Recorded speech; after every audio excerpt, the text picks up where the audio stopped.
পেঁয়াজ বেরেস্তা একটা আর্ট। সবাই পেঁয়াজ বেরেস্তা করতে পারে না। যারা পারে না তাদের জন্য আমার এই ভিডিওটা।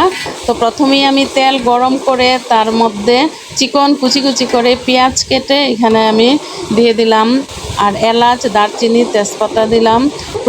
ভালো করে নাড়তে হবে, খুব ঘন ঘন করে নাড়তে হবে এবং চুলার হিটটা ফুল স্পিডে বাড়াই দিছি আমি, যেন একটু দ্রুত হয়। পেঁয়াজ বেরেস্তা করতে অনেক সময় লাগে। তো যখন নাড়তে নাড়তে নাড়তে নাড়তে একদম এই পর্যায়ে ব্রাউন, একটা হালকা ব্রাউন হওয়ার পরে এই চুলাটা অফ করে ওই গরম তেলটার উপরে খুব ভালো করে নাড়তে হবে। তো এইভাবে নাড়তে নাড়তে দেখতেছেন আপনারা আমি খুব স্পিডে নাড়তেছি। নাড়তে নাড়তে যখন সুন্দর প্রপার কালারটা আসবে তাহলে আমি নামিয়ে ফেলবো। তো যারা যারা আমার এই ভিডিওটা দেখতেছেন সে যদি শেয়ার করে দেন তাহলে যারা পারে না তাদের অনেক উপকারে আসবে। কিভাবে পেঁয়াজটা বেরেস্তা করলাম, যদি ভালো লাগে অবশ্যই আমাকে একটা লাইক দিয়ে আমার সাথে থাকবেন। আশা করি আজকের ভিডিওটা অনেকেরই অনেক উপকারে আসবে।